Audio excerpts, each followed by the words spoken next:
Hey, it's Joe West from the West Barn. We're here with Jim Scott, famous legendary record producer, mixer, engineer, and we're at his beautiful Plyrz studio.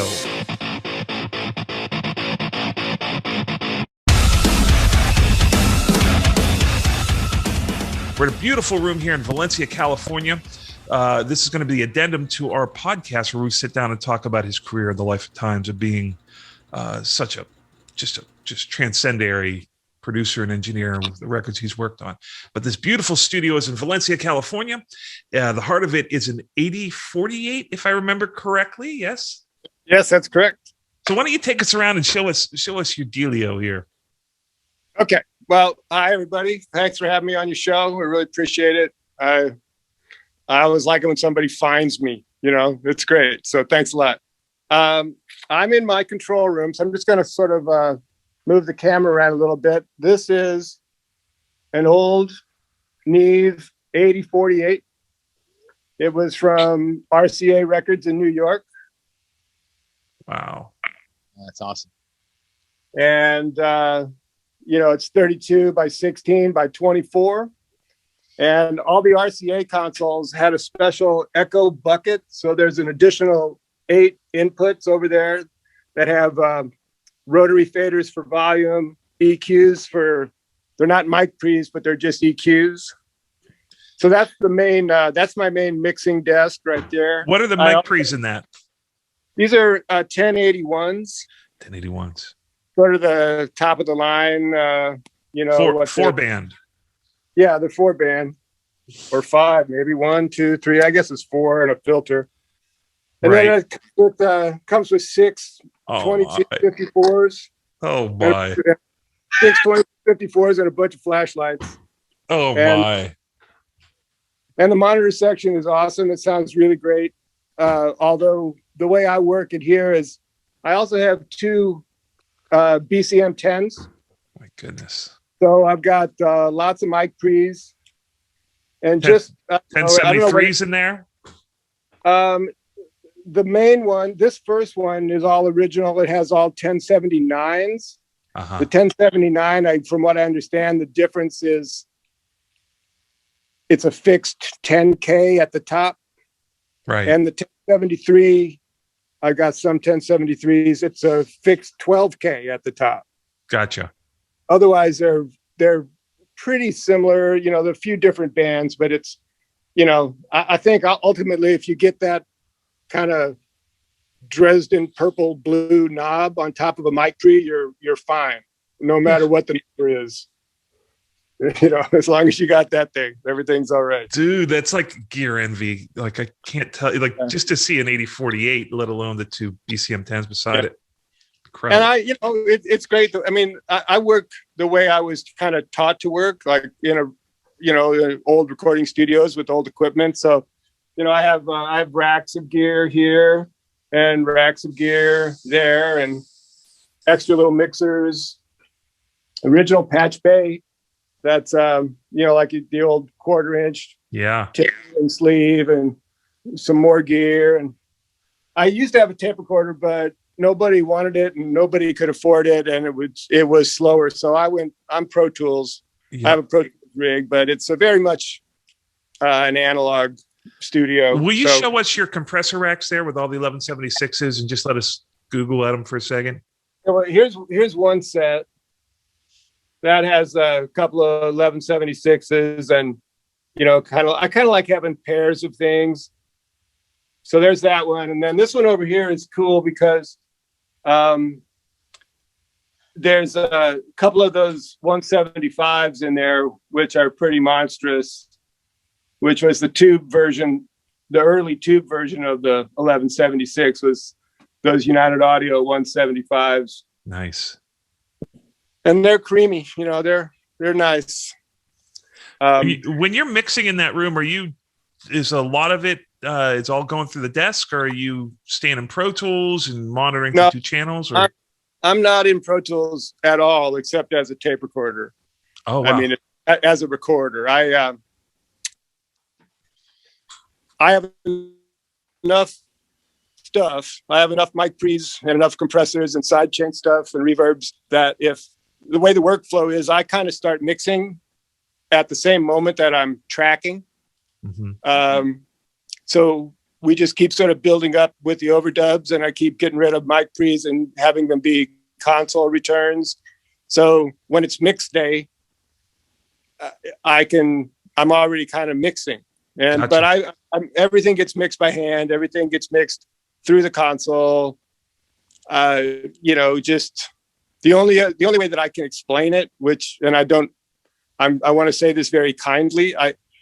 Just because of how I work and what I know, I use real equipment instead of pictures of equipment. So, I mean, there's more hit records being made with pictures of equipment than equipment. So, but this is just what I have, and I love it, and I worked hard to get it. Right, that's a great point. It's like you know what you know. I'm not really...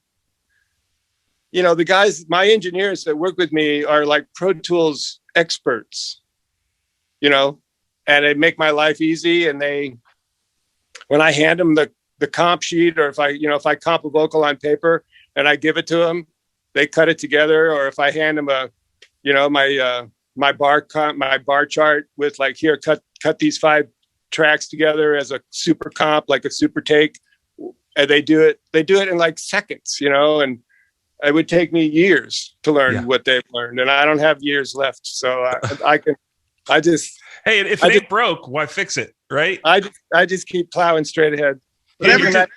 This is a cool like Quantum console down here, which I use for things. Quantum was a precursor to the API circuit way back. It's kind of fun. Okay. And I see you got a bunch of tapestries kind of hanging like. Yeah. Well, that's the whole vibe of the place. It's here in LA and I ran around the country too. I worked at a lot of, I don't know, crummy studios, dirty, Sound City. Come on, even Ocean Way, Cello, East West, whatever you want to call it. Those are ancient studios that have had a lot of cigarettes and a lot of incense and a lot of people, and they got gray carpet and gray walls, and nothing wrong with carpet and walls, but I like a little color and a little Christmas light, and it serves a purpose, I guess, sonically. Yes, it does in here. Drywall doesn't sound very good to me. Smacky, sort of like living room drywall. Yeah. So I've had better luck covering it up. And concrete floors. I'm not a floated floor here. I'm just on the concrete. So I got 2 sets of rugs covering the concrete. I have industrial carpet, and then I got regular rugs on top of the. It's carpet. Vibey is all, man. It's really a cool vibe. Yeah. I love all the lights, Christmas tree lights. Yeah, and it's a big place. The control room's big enough for a lot of people. I got, it sounds good all the way to the back. I got room for a few people on the couch, and then room for a few people behind the console, and then usually just 2 of us at the console. But I see you have some KRK. It looks like KRKs. What were your monitors that you're using? Yeah, I use old E8Ts, KRK E8Ts, and then I also have some ProAx that I've had for many years with a one of those old Yamaha 2002 black amps, like the old A&M Shelly Akis kind of amp. And I got other little playback speakers here and there. Okay, and those stay there, and you listen with them where they're at under the coffee table, just as a secondary, like. Yeah, those are just for fun. It's just like kicking them on. It's like, I wonder what this would sound like if I was over at Tommy's house. Yeah. So just the ones in front. I don't have any gigantic big speakers, but I have a subwoofer that I can turn on or off, and I just like you said, it isn't broken for me. I know what these speakers sound like, loud and quiet and in between. And when it sounds right to me, I stop. So yeah, that's a great point. When it sounds right, make sure you stop. Yeah. I was just telling Mike, I'm working on a record right now, and I sent a Dropbox file over to Mike, and I'm like, just take a listen to this. Just let me know how it hits you. And I feared, because when I had been mixing since day one, it was a track built record, and I feared that I'd maybe overcooked it, because I had just been so long. By the time it came to mix, it was kind of mixed. But I kind of had gone over, but it's such an important concept to be like, hey man, maybe I should just go back and put all the faders down and start, and just have like a moment with this song and be cognizant of when it's done rather than tracking more and more and overdoing. So that's a huge point that we seldom put a bunch of levity on, but it's a good one to remember. Well, I do almost everything here now. Everybody comes here, but I would, for the right people in the right situation, I still travel if I have to. And when I travel, I've been in situations where there was not a console, but it was like a control surface. So even though I don't run Pro Tools, it's still kind of like a console, and I can, I can make a balance, and I go, okay, fine. And that's really cool. It's not the same as this, but what is cool about it, and something that doesn't really happen here, is if you close that session and then open it up a couple of days later, that same mix pops up that you had. Mm-hmm. And, there's an advantage to that, because for me, when I open up a session, it usually doesn't take much, just a couple minutes, but I got to kind of rebuild a mix for the next song and lay out a new piece of tape. And, it's old school, but, it takes me a minute to, get a quick balance so that if it's old, we love those records. I was looking through your discography, and the records in there are just like, I'm like, oh, I have that record. And it's like, you look back on it with such fondness. It's like, it might be good to have to recook it every once in a while. You end up with new stuff, rather than knowing you're picking up right where you came from. How about your tracking room? I'd love to see it. Okay.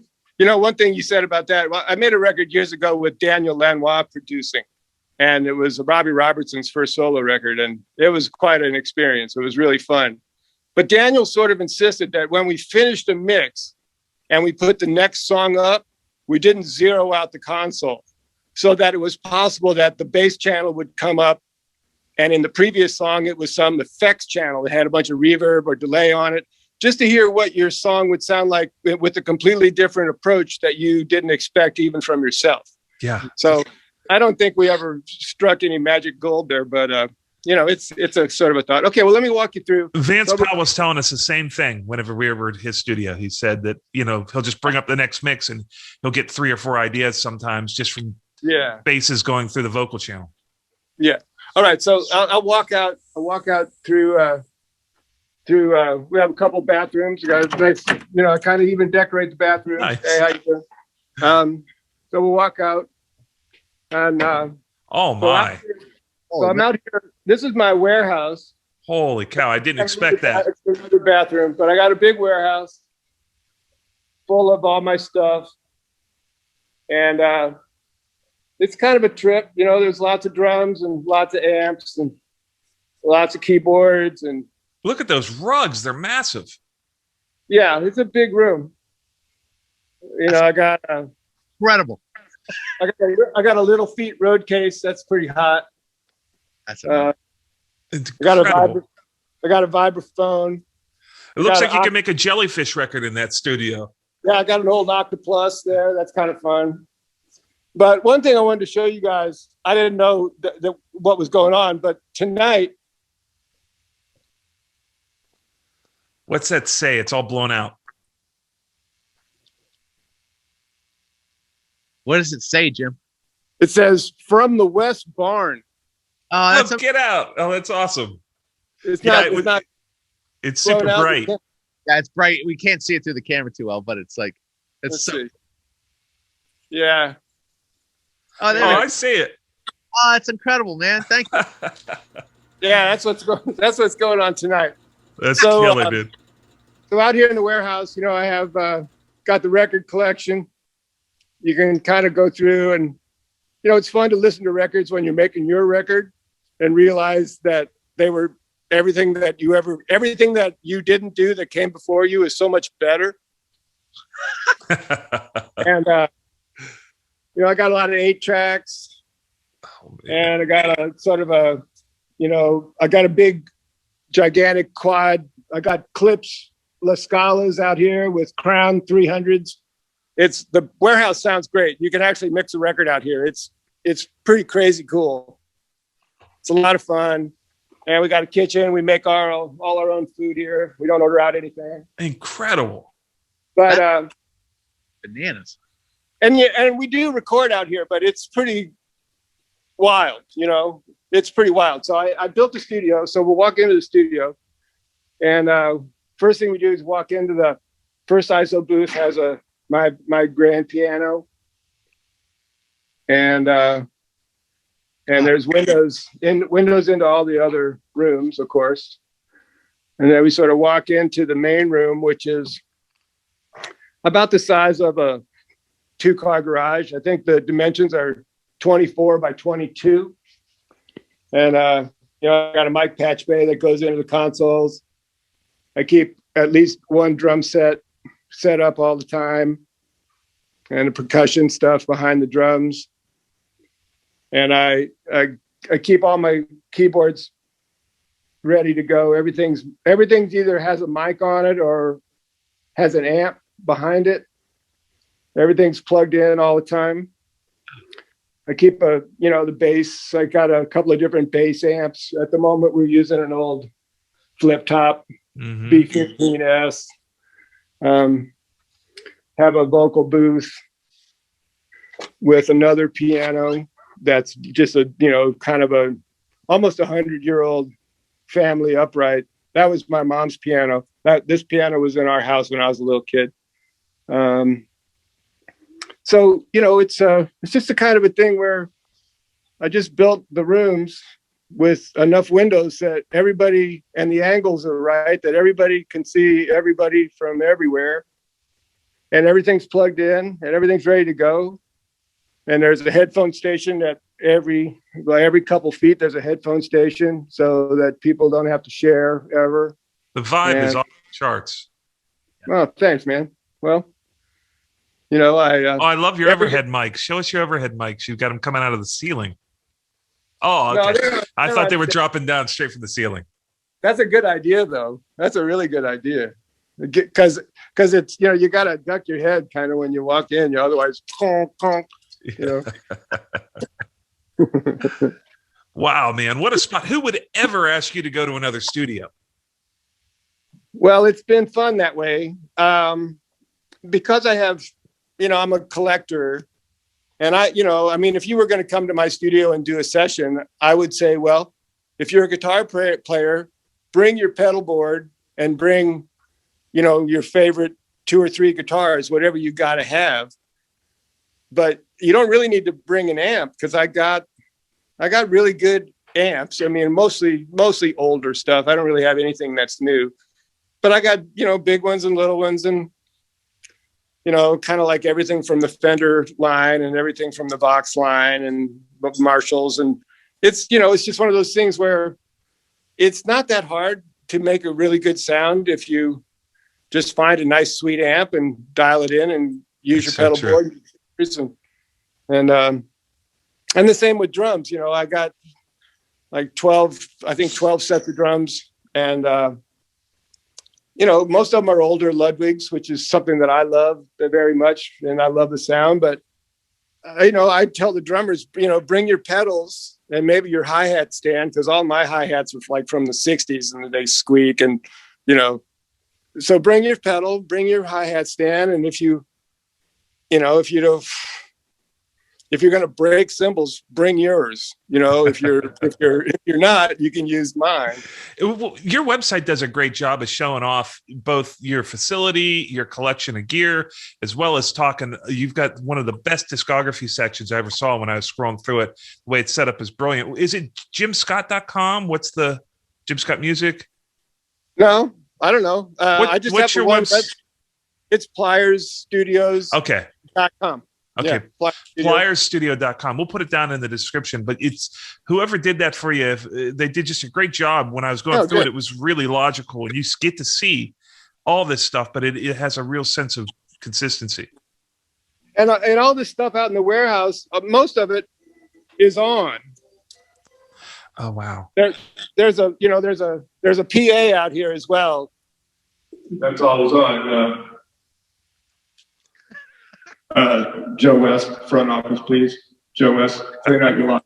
Come to the front office. Thank you. That's the beginning of the video right there. I see these. But, You got some windows people above walk you. around. People walk around.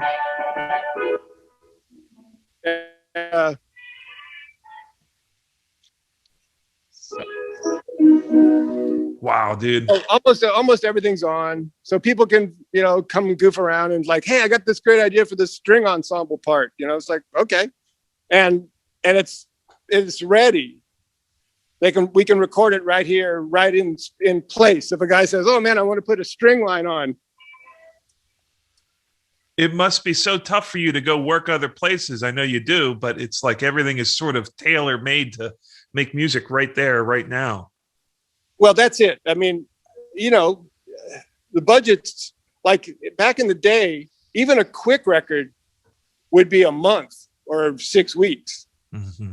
And then like a superstar record, like, somebody that was going to sell some records, they could take 4 or 5 months and, work 5 days a week and take the weekends off. And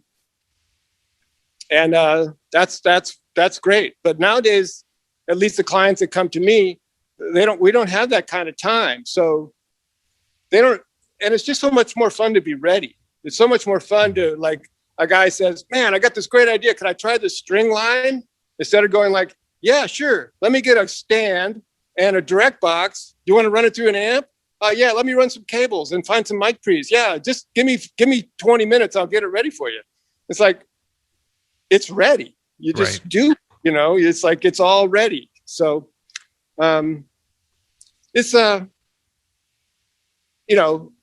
because it's my place and I can do whatever I want. And I'm, kind of a gear collector. I just love having everything here. I love having everything ready. Even out here in the warehouse, I've got microphones all over the place that we can quickly get if we want to, one long ago, I did 3 drummers at the same time out here in the warehouse. Oh, wow. And it was a little crazy, but, there's only one way to get 3 drummers in a great big room at the same time. And that's to have 3 drummers in a great big room at the same time and record them, so you can't think about that too much. You want to try that? Okay. Boom, boom, boom. Let's do it. Yeah. Well, so we're so excited. Is there any other spaces we need to see before we interview? I'm excited to have so many questions. There's one more little quick spot I'll just show you. So I'm in the middle of the warehouse, and I do have a second story. So I'll just quickly take you upstairs, and there's one more, just one more area that is. This place is so we head up the stairs here. I can't believe I haven't seen this space online. Dude, it's insane. So we're heading up the stairs, and this particular wall, affectionately known as Monkeytown, as opposed to Funkytown, and because it wouldn't be really very cool to have gold records at my house. That's kind of where I draw the line. I'm lucky enough to have a spot here where I can put some of the records up. So up here is just another big space, and it's wired for headphones and microphones. And, it's sort of studio fun. There's ping pong table and darts and putting and the internet and a printer. And then I have, a dining room up here. We usually come up and eat because it's just prettier up here, and we can watch the sunset. And there's, there's a piano and guitars. It's awesome. And, it is awesome. Then just go right outside and catch a little sunshine and look over the mountains and sunset west down over there. So it's kind of fun to, just take a break at sunset, come up, maybe have a cocktail. Amazing. And for the smokers, they don't have to stand in the parking lot like a criminal. If they've got to have a cigarette, they can come upstairs and stand on a porch and still be. You're like a dignified human being. Dude, I'm blown away. The studio is a mind blower. Like I can't believe I haven't seen this all over the internet. It's such a cool space. It's one of the coolest recording spaces I've ever seen, and I've seen a ton. Well, thank you, man. Well, come on by. Well, we're so excited. We're going right into the interview with this, folks. So if you're watching this as an addendum, go on over and search on the channel, from the West Barn channel, and you'll see Jim Scott's interview with us. He was kind enough to show us around his Plyrz studio. I think that's a misnomer. It should be complex, or some. It seems so underserving. Everybody has a studio behind the name of their studio, but this thing is more like having a whole complex. So we're signing off here. We'll see you. Go check us out from the West Barn. Send us your studio too. We're doing not only great, huge, humongous studios like this, but we want to see where you're making music. That link will be in the description as well. All right, on to the interview.